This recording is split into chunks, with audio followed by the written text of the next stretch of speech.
की जय।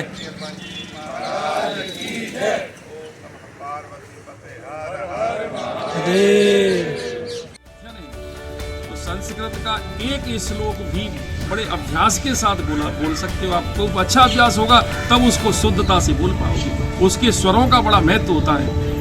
तो बोलना ही नहीं जानते कोई, क्यों कहाँ से सीखें? क्योंकि कोई सिखाने वाला नहीं है। पतन होता जा रहा है संस्कृति का, कोई बताने वाला नहीं है। कोई इच्छा करती है तो है नहीं। ज्योतिष का बहुत अच्छा ज्ञान है, तो जिनको भी जो ज्ञान है, जो हमारे बुद्धिजीवी, जो हमारे बुजुर्ग हैं, जो दे सकते हैं, और निःशुल्क सेवा के साथ में तो होगा ही शायद।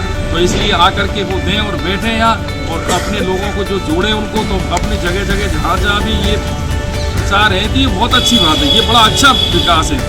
इसमें जितने भी बिंदु हैं वो सारे श्रेष्ठ बिंदु हैं, और इसमें कोई संदेह नहीं है कि मुझे ऐसा नहीं लग रहा कि मतलब अगर ये थोड़ी सी इसको गति दी जाएगी तो इसको निश्चित रूप से गति मिल जाएगी। बाकी महात्मान लोग हमको ज्ञान देंगे तब प्राप्त होगा। नहीं महाराज जी, मंदिरों में स्थितियाँ बदलियाँ चल रही हैं। झालर बजाने भी लोग बाग नहीं आते। मंदिर में एक आदमी नहीं आता। ये स्थितियाँ अच्छे बड़े मंदिरों की स्थितियाँ बड़ी और स्थिति है। आप दूसरे लोगों से देखो तो कि आप बंद हो तो मस्जिद में जगह नहीं रहती। मस्जिद में सड़क पे आ जाते हैं तो क्योंकि बात उनकी बुराई नहीं, पर उनसे अच्छी चीज़, सामने वाले से अच्छी चीज़ें सीखो ना भाई। इसके क्या है, अपन इस चीज़ को समय का गलत जगह तक जा रहे हैं। टाइम का मैनेजमेंट भाई अपनी सामाजिक समरसता भी है उनके साथ में, सारी हर तरीके से एक दूसरे के साथ टाइम का मैनेजमेंट होगा, समय का मैनेजमेंट फिक्स होगा, तो आदमी लोग फट जा जाएंगे। जब 4 बजे चलना है, 3 बजे चलना है, अब ये पता नहीं है, आपके समय का पता नहीं है, लोगों को पता नहीं है, तो कब आएंगे, कौन आएंगे, तो जब कोरोना फेल हो जाएगा। तो आप फिक्स करो कि सब हाँ 4 बजे होगा, 4 से 6 होगा, 4 से 6 होगा। सुबह 6 से 8 बजे किसी का प्रवचन होना है, ज्ञान देना है, गीता पाठ करना है, कुछ पढ़ाना है, किसी को दुर्गा जी के बारे में ज्ञान देना है, किसी संस्कृति का ज्ञान देना है।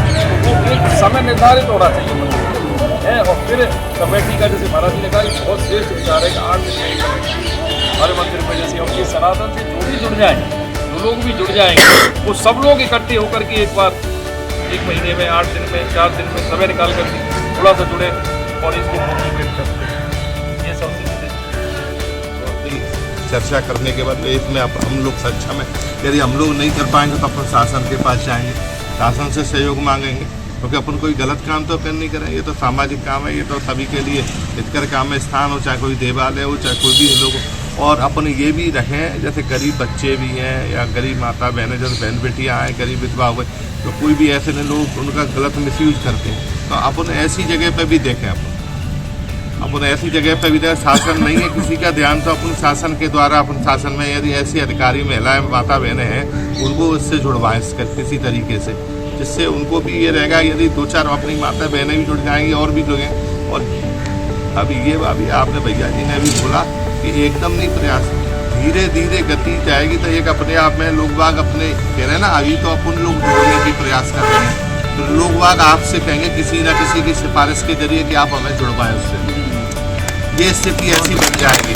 तो ऐसी कृपा हो ठाकुर जी महाराज, क्योंकि अपना उद्देश्य गलत नहीं है, अपना भाव गलत नहीं है। जहाँ उद्देश्य सही है, भाव सही है, वह सब काम सफल होते हैं। परेशानियाँ सब में आती हैं, ऐसी कोई बात नहीं है। और इसमें जो चीज़ें लिखी हैं वो बहुत अच्छी हैं, बहुत अच्छी हैं। जिसने भी ये बनाया है भैया, मैं तो उसकी प्रसन्नता करूँ, बहुत ही उसकी धन्यवाद का पात्र है भैया।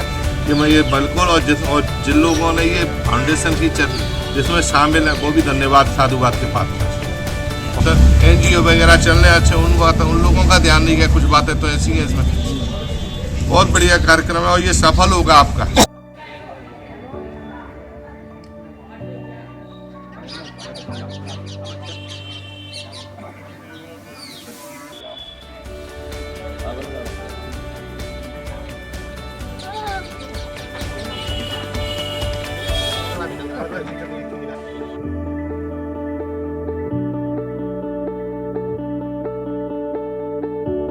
4 घरों में भी एक गाय पालना शुरू हो गई तो गौशाला की जरूरत नहीं पड़ेगी।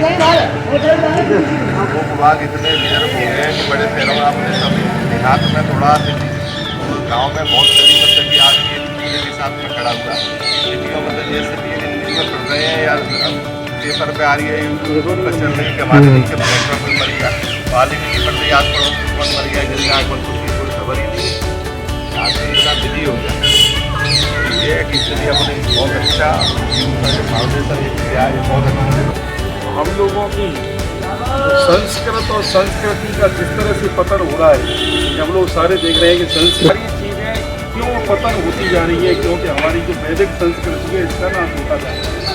इसमें हम लोगों को ऐसी खोज करनी है, हम लोगों को ऐसे लोगों को मतलब इकट्ठा करना है कि अपने जो मंदिर हैं उन पर मतलब नियमित रूप से जैसे जो हमारा वैदिक काल था, तो जो वैदिक काल के अंदर क्या है कि सुबह ही ब्रह्म मुहूर्त में लोग स्नान करते थे, स्नान ध्यान करते थे सुबह, फिर जो है सूर्य को अर्घ देते थे, उगते ही आधे घंटे के अंदर अर्घ दे देना चाहिए, तब उसका कुछ महत्व है। तो पुरानी जो सिस्टम परंपराएं सब खत्म हो गई, तो फिर क्या किसने ग्रास किया? पहले जो वैदिक सनातन विज्ञान था उसका लोप हो गया है। ऐसा नहीं है कि हमारा विज्ञान नहीं था, वो सब चीज का विज्ञान था। हम जनेऊ धारण करते थे वो विज्ञान था, चोटी धारण करते थे वो विज्ञान था। संस्कृत के श्लोक जो बोले जाते हैं उनमें जो नाद होता है, स्वर होता है, जो स्वर होता है वो उससे ही देवता प्रसन्न होते हैं और वो नाद उससे प्रकट होती है। अब उस स्वर को, नाद को बोलने वालों की बहुत कमी हो गई। क्यों? क्या हो सकता है कि युग के प्रभाव से भी ये होता है। उस युग में जो भी जीव जन्म लेता था वो कृतकृत्य हो जाता था। वो इसलिए कृतकृत्य हो जाता था कि उसमें जन्म लेने वाले के पास में ना बेईमानी थी, ना दुराचार था, ना कोई चीज थी, सिर्फ एक चीज थी, ओम का उच्चारण, और ओम से ही वो ध्यान लगाता था।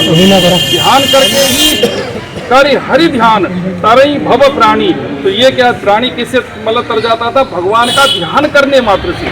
तो ध्यान करके ही जो है प्राणी के अब क्या जाती है, ये तो होता है, लेकिन इसको थोड़ा संभालना भी मनुष्य जाति का ही धर्म है। तो अब इसलिए वो यज्ञ करने लग गए।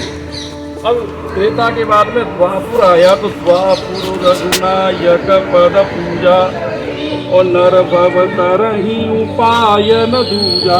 मनुष्य के पास में कोई दूसरा उपाय नहीं था। भगवान के चरणों की सेवा करना द्वापुर से शुरू हुई।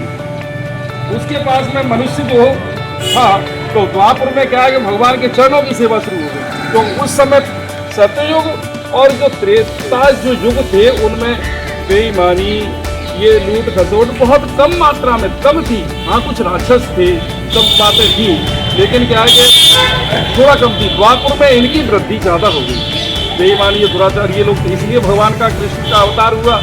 अब उसके बाद में जो युग आया कलयुग, तो कलयुग जोगन यज्ञ न जाना। कलयुग में जोग यज्ञ कुछ नहीं जानता आदमी, एक आधार राम गुण गाना। सिर्फ भगवान के गुणों का गुणगान ही एक आधार है, लेकिन उसको भी समय से नहीं कर पा रहे हैं। समय जो समय आ गया है वो कलयुग का समय है। तो कलयुग, इस युग में हम लोग क्या है कि बड़े भारी व्यस्ती विषयों में ज़्यादा व्यस्त हो गई है, समय नहीं निकाल पा रहे, ना अपने लिए समय है, या अपने लिए मतलब अब जीव को क्या सोचना है, मनुष्य जाति को क्या चीज़ की ज़रूरत है, क्या है कि हम लोग कहाँ से आए थे, क्या होगा, कितना समय जीना है। ये कोई हम मान के चलो इस वैदिक संस्कृति काल को हम बहुत खूब ऊर्जावान होकर के बढ़ाएंगे, तब भी हम क्या करें, हमारी इच्छा क्या है, हम ये चाहते हैं कि मनुष्य जाति की और अन्य पशु पक्षी सब जीवों की जो आयु है वो वृद्धि हो। आयु में वृद्धि कैसे हो सकती है कि हमारे जो कर्म अच्छे हों, अच्छी संस्कृति हो, अच्छा खान पान हो, और उससे अच्छी जीव लाइफ हम अच्छी जीवन जिए। ये इस वजह से इनसे जो है हमारा बहुत ज़्यादा फर्क पड़ेगा। अब इसमें क्या है कि जैसे सबसे पहले इन्होंने दिया है कि भारत की प्राचीन विज्ञान आधारित सनातन संस्कृति का प्रचार प्रसार करना। तो सनातन संस्कृति हमारी सबसे संपूर्ण संस्कृति है। जैसे कि आप लोगों ने एक श्लोक पढ़ा होगा, मतलब कि जैसे पूर्णतः पूर्णमिदं पूर्णमुदच्यते। तो ये क्या है कि जो भगवान है उसके लिए कहा गया है कि वो संपूर्ण है और पूर्णतः जो ब्रह्म। हम ऐसे मतलब प्रभु की आराधना करते हैं जिसने संपूर्ण ब्रह्मांड की रचना की है। तो इस प्रकार से हम आप श्लोकों के अर्थ जब जैसे धीरे धीरे सीखेंगे, उससे हमें बड़ा ज्ञान प्राप्त होगा। हमारा जो उद्देश्य है कि ये मतलब मंदिरों पर इस प्रकार के ज्ञान दिए जाए। मंदिरों पर जो है मतलब मंत्रों से, जैसे आप या ओम, ये संध्या क्यों करते हैं? संध्या का क्या महत्व है? संध्या का ये महत्व है, नित्य व्रत मतलब संध्या करते हैं सिद्ध लोक में, तो उनकी ध्वनि की टंकार जाती है। मृत्यु लोक में से भी कुछ लोग करते हैं, तो अब मृत्यु लोक में से जो ध्वनि की टंकार जाती है तो उसको सुन करके राक्षस भग जाती है और सूर्य को नहीं खा जाती है। तो राक्षसों को ये मतलब इस प्रकार से ये साबित है वो कि आप कभी सूर्य को नहीं खा सकते, लेकिन फिर भी वो दौड़ती है। जैसे कोई राक्षस किसी की तरफ दौड़े तो डर तो भय तो लगता ही है। तो जो लोग संध्या नहीं करते हैं वो सूर्य के साथ घात करते हैं। ये विष्णु पुराण का विष्णु पुराण में लिखा हुआ है, सूर्य के साथ में घात करते हैं। तो इसलिए संध्या करना बहुत ही जरूरी है। अब संध्या कैसे होनी चाहिए? संध्या इस प्रकार से, इन संध्याओं का कोई भी लोग होता है साहब ये मनुष्य कहाँ से आएंगे संध्या करने के लिए, हम तो नौकरी पे चली जाती है। मैं शहर में रहता हूँ, मैंने खूब देखा है, मैं गली गली में देख रहा हूँ कि 4-6 बुड्ढे जो रिटायर हो गए वो बैठे हैं कुर्सियों पर, उनका टाइम ही पास नहीं होता है। उनको इससे जोड़ने की, उससे गति देने के लिए ऊर्जा चाहिए। वो क्या खूब आपको हर जगह मिल जाएंगे बैठे बैठे, कहाँ साहब रिटायर हो गए फलानी जगह, सुबह से शाम तक बैठे करते, काम कुछ है नहीं, किसी से बातें नहीं कर रहे, किसी से, अरे उनको मंदिर में लाओ, जोड़ो, उनको संध्याकालीन समय से उनसे जोड़ोगे, उनको ऊर्जा मिलेगी, उनको ज्ञान मिलेगा, तो वो इससे जुड़ेंगे और उनका इहलोक और परलोक दोनों लोग सुधरेंगे। तो महाराज जी सही कह रहा हूँ कि नहीं? तो आप बहुत से लोग मिलेंगे, ऐसे नहीं है। तो जब आप हम लोग ऊर्जावान होकर के, ऐसा नहीं है कि कोई भी नया विचार आता है तो वो विचार क्या है कि धीरे धीरे क्या है कि वो जब नहीं चल पाता है तो वो विचार आता है, तोड़ देता है। तो विचार को ऊर्जा देने की जरूरत होती है। अब ऊर्जा देने के लिए आप लोग युवावस्था के लोग हैं जो प्रचार प्रसार करेंगे, सब चीज करेंगे, और उनको जो बुजुर्ग लोग हैं, इनमें बड़े बड़े ज्ञानी पुरुष हैं, बड़े बड़े बुद्धिमान लोग हैं जो संस्कृत का अच्छा ज्ञान रखते हैं। कोई प्रिंसिपल से रिटायर है, कोई कुछ है, भैया आप संस्कृत के 4 श्लोक हमारे मंदिर पे ही बोल दीजिए, मंदिर पे बोल दीजिए, आप महामृत्युंजय मंत्र का जाप कराइए, साहब बोलिए, सबको सिखाइए। तो कैसे होता है? तो लोग उनका आयु का फायदा उठाएंगे, हर चीज़ का फायदा उठाएंगे उनसे। तो ऐसी सारी चीज़ें, सनातन की जो संस्कृति है वो जो विलोप होती जा रही है, जो पतन होता जा रहा है, उसके लिए ये विचार मुझे बड़ा भारी अच्छा और सुंदर विचार लगा कि इसको बढ़ाना चाहिए। हम लोग प्रयास करेंगे, प्रयास धीरे धीरे प्रयास करेंगे। कोई चीज़ एकदम से नहीं बन जाती है। आज 10 मंदिरों पे बनाओगे, कल 20 मंदिरों पे बनाओगे, कल फिर तहसील पे होगा, फिर जिले पे होगा, फिर स्टेट पे होगा और आगे बढ़ जाएगा। ये कोई चीज़ बढ़ने में जब गति मिलती है तो कोई देर नहीं लगती उसको बढ़ने में, लेकिन निष्ठा से काम होना चाहिए और इच्छा से काम होना चाहिए। इच्छा शक्ति और निष्ठा दोनों काम जब करेंगी तो फिर जो है हमारा जी सही है नहीं। इसमें जैसे दूसरा ये है कि प्राचीन ऐतिहासिक धार्मिक सार्वजनिक स्थलों का जीर्णोद्धार एवं संचालन करना। बहुत से मंदिर ऐसे हैं, बहुत से मंदिर ऐसे पड़े हैं जिनमें क्या है कि साहब बड़े पुराने मंदिर हैं और जो है उनको कोई देख ही नहीं रहा, उन पर जैसे हमको ज्ञान नहीं, योगाभ्यास कराएं, प्राणायाम कराएं, नहाए स्नान ध्यान की मतलब उनको शिक्षा दें। जब हम लोग किसी चीज़ की रोज कहेंगे कि भाई आपको सूर्य को अर्घ देना है, आपको संध्या करनी है, आपको ये काम करना है, तो किसी न किसी दिन उसका विचार बनने लग जाएगा और वो 4 और लोगों को भी जोड़ेगा। लेकिन अगर हम लोग मतलब उसको क्या कुछ नहीं कहेंगे, कुछ प्रेरणा नहीं देंगे तो कुछ नहीं होने वाला है। तो बोलना ही नहीं जानती, तो कहाँ से सीखे? क्योंकि कोई सिखाने वाला नहीं है, पतन होता जा रहा है संस्कृति का, कोई बताने वाला नहीं है, कोई इच्छा करती है तो नहीं। मोदी जी भी जो हमारे बुजुर्ग हैं जो दे सकते हैं वो निःशुल्क सेवा के साथ शायद, तो इसलिए आकर के वो दें और बैठे यहाँ। इसमें जितने भी बिंदु हैं वो सारे श्रेष्ठ बिंदु हैं और इसमें कोई संदेह नहीं है। मुझे ऐसा नहीं लग रहा कि मतलब अगर ये थोड़ी सी इसको गति दी जाएगी तो इसको निश्चित 4 टुकड़ियाँ बना दें। अब उन्हें ये नहीं है कि अपन लोग सभी एक जगह जाएं, अपने पास 20 लोग होंगे तो 5-5 लोगों का ग्रुप बना दें कि आप आज यहाँ जाएँ, आप यहाँ जाएँ, वहाँ जाएँ। बाद में 8 दिन बाद बैठक अपनी करके मीटिंग करने के बाद में क्या कौन सी समस्या क्या है उसको रजिस्टर के द्वारा फॉलो करें।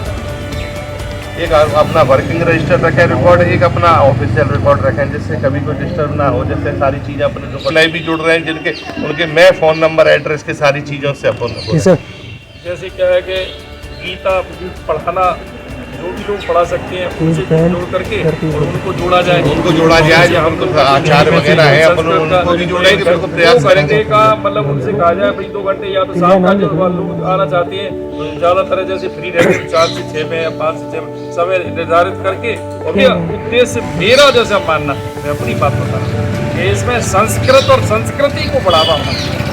संस्कृत का जो जिस तरह से पतन हो रहा है, लोग जान नहीं रहे, अपने ज्ञान देंगे लोगों को, जब ज्ञान बढ़ेगा तो लोगों की रुचि बढ़ेगी। गीता का ज्ञान देंगे तो उनकी रुचि बढ़ेगी, संस्कृत के श्लोकों का ज्ञान मतलब थोड़ा थोड़ा देंगे तो लोग पढ़ेंगे कि हाँ ज्ञान थोड़ा सा मिल रहा है। श्रीमद् भागवत पुराण में कितना मतलब लोगों की रुचि हो जाती है, कोई अच्छा श्रेष्ठ वक्त आ जाता है तो दौड़ पड़ती है। तो इसी प्रकार से ऐसे लोगों को हम जोड़ेंगे जो हमारे यहाँ देंगे, श्रीमद् भागवत पुराण पढ़ाएंगे, विष्णु पुराण पढ़ाएंगे, शिव पुराण पढ़ाएंगे और संस्कृत का अध्ययन देंगे, श्लोक सिखाएंगे, नियमित पूजा पाठ अध्ययन, नित्य क्रम पूजा, नित्य क्रम काम के आप जैसे बड़े बुजुर्गों की प्रवचन से इनको थोड़ा सा दिशा ज्ञान मार्गदर्शन कराना, ये बहुत ही अच्छा पूरी टीम का अच्छा प्रयास है। मैं तो इनका साहब हर तरह से तन मन धन से सहायता करने के लिए मनुष्य वैसे कृष्ण भगवान की पूजा है, सब बहुत अच्छा सुंदर विचार शरण में सभी लोग हैं, बहुत ही अच्छा है।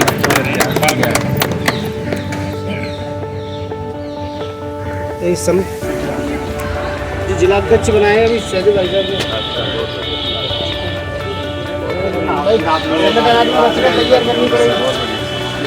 राहुल शर्मा संपर्क प्रमुख बनाया है इनको। संविधान में रचना के माध्यम से अपन आगे बढ़ेंगे। होता है कि शुरुआत जो होती है वो ऐसे ही होती है। जब बीज जो होता है ना, जब अंकुर बन जाता है तो वृक्ष बन जाता है, और वृक्ष कब बनेगा? तो धीरे अंकुर बनेगा तभी तो वृक्ष बनेगा। अंकुर ही नहीं बनेगा तो वृक्ष कहाँ से बनेगा? जिला प्रचारक पर्चा बांटने के लिए इन्हें खुद नहीं कहा था कि जिम्मेदारी मैं लूंगा, मैं बांटूंगा।